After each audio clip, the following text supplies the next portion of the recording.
here. Got another edition of McCoy Mondays coming your way.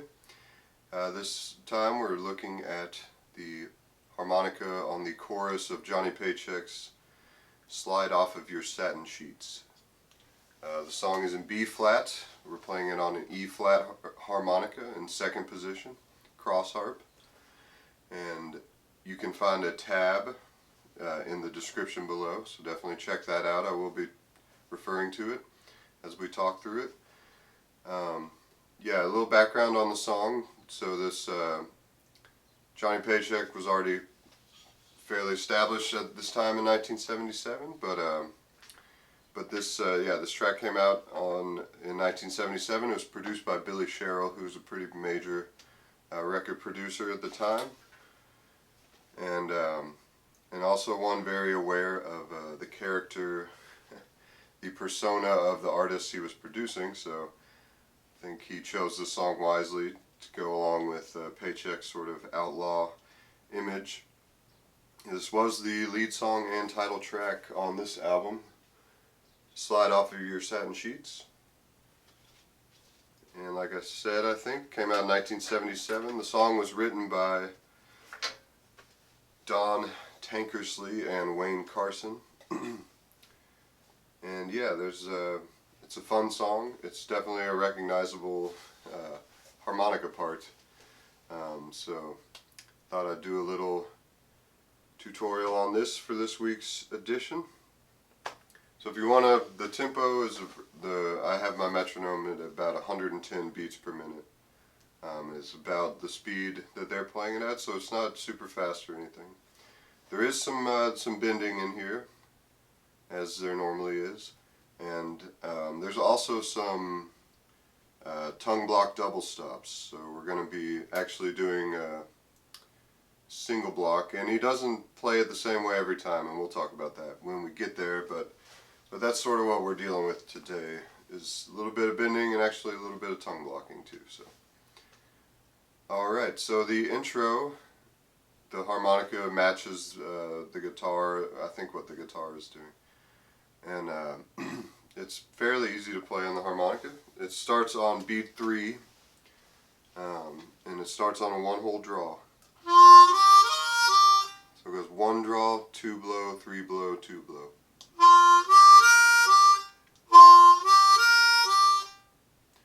And there is a bit of a swing shuffle thing going on here, so it's got a little bit of a bounce to it.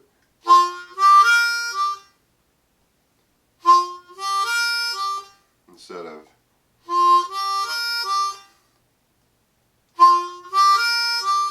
okay. So that's measure 1. It'd be 1, 2, and then measure 2 is going to start on a scooped 3-hole draw. So so this is, the note is a 3 draw, but we want to hit a bend first and let it up as sort of a launching off into that note.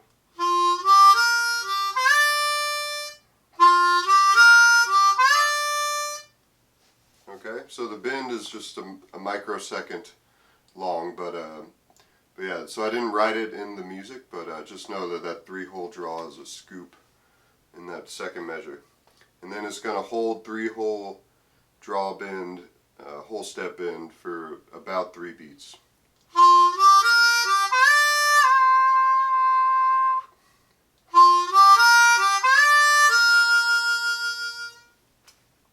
So I went ahead and played the rest of it. But let's just try those first 2 measures. Okay? So starting on hole 1 draw. 1, 2.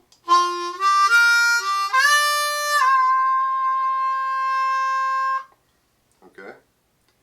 And the next 2 measures are exactly the same, except instead of landing on the 3-hole draw bend, lands on 2-hole draw.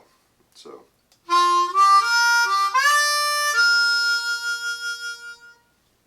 definitely a lot easier to hold that 2 draw out than the 3 draw bend.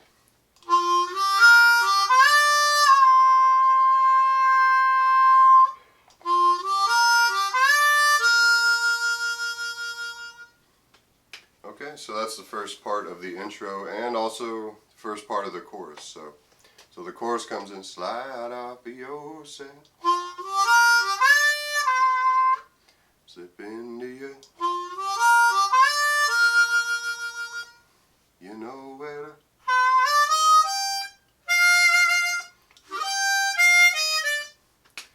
Anyways, so yeah, that same thing is happening during the chorus too, was the point of that.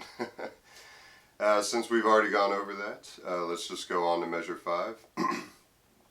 So this one is going to start on a draw bend, on 3-hole draw, whole step bend.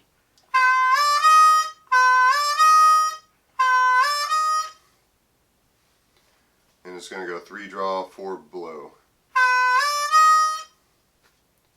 And it's again keeping that same bounce as the other part.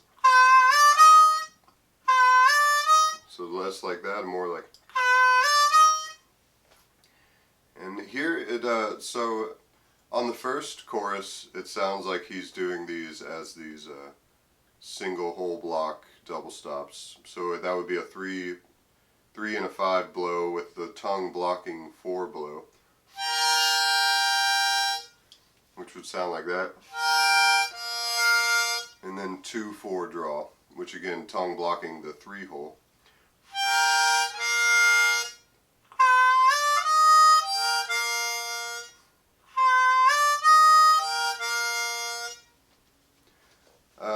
I don't think he does that on when the chorus comes in at the end of the song. I think he just hits 5 blow, 4 blow. But it's hard to tell because the rest of the band is playing. But I think the important notes are the 5 blow and the 4 draw. So if you want to add in the 3 with the 5 blow and the 2 draw with the 4 draw, that's you know, kind of taking it up a notch. But the important notes I think are the 5 blow and the 4 draw. So let's just try that, just playing the 5 blow and 4 draw without the double stops first. 1, 2.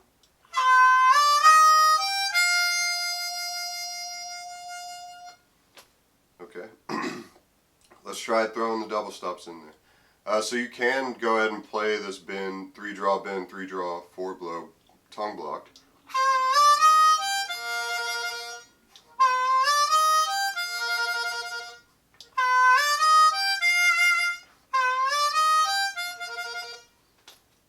So I was switching back and forth there. So yeah, there's not much of a difference, but sometimes it's easier just to already have your tongue on the harmonica instead of having to switch from pucker on those first 3 notes going into a tongue block. But honestly, I probably would do the switch just because I trust my intonation on my bends when I'm puckering more than tongue blocking. And since those tongue blocks there are just some added pizzazz, yeah, I would, depending on how I was feeling that day, I might play them, I might not, but it's always good to be able to play them. Okay, and then the last part of the chorus is going to be, and again on these last 2 measures, it sounded like sometimes he was playing them as octaves. Sometimes is the single hole blocks like we just did. And sometimes it sounded like he was just playing double stops.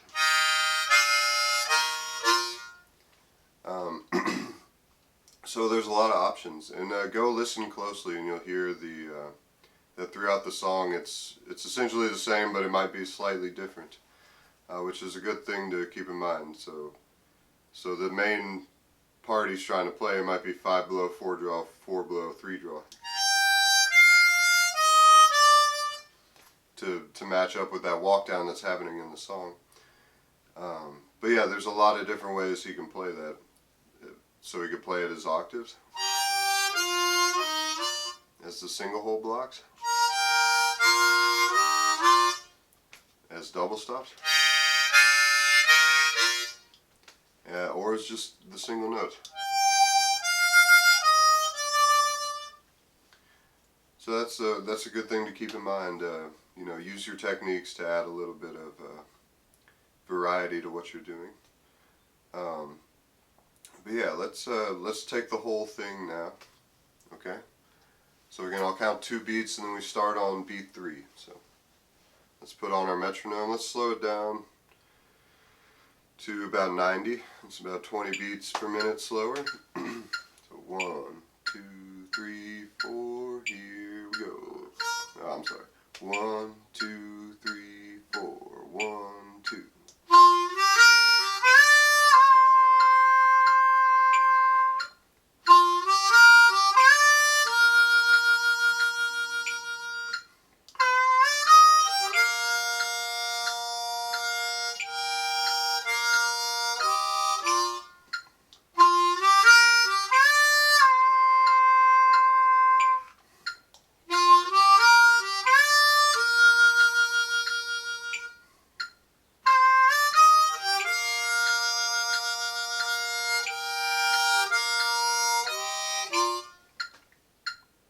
Okay. And I forgot to say that, yeah, every time the chorus happens, it happens twice. So it does repeat within the chorus, and it also happens twice during the song. But yeah, that's about it. It's pretty straightforward stuff, except for maybe that tongue blocking stuff. But yeah, go listen to the song, Slide Off Your Satin Sheets. The whole album is pretty good, I'd say. So yeah, if you're a fan of Johnny Paycheck and haven't listened to this one, it's got some good B-sides on it, and some more Charlie, I'm sure, is in there. And yeah, if you have any requests or comments or questions, you know, feel free to leave a comment in the comment section, and I'll try to get back to you. And yeah, until next time, keep on harping. Thank you.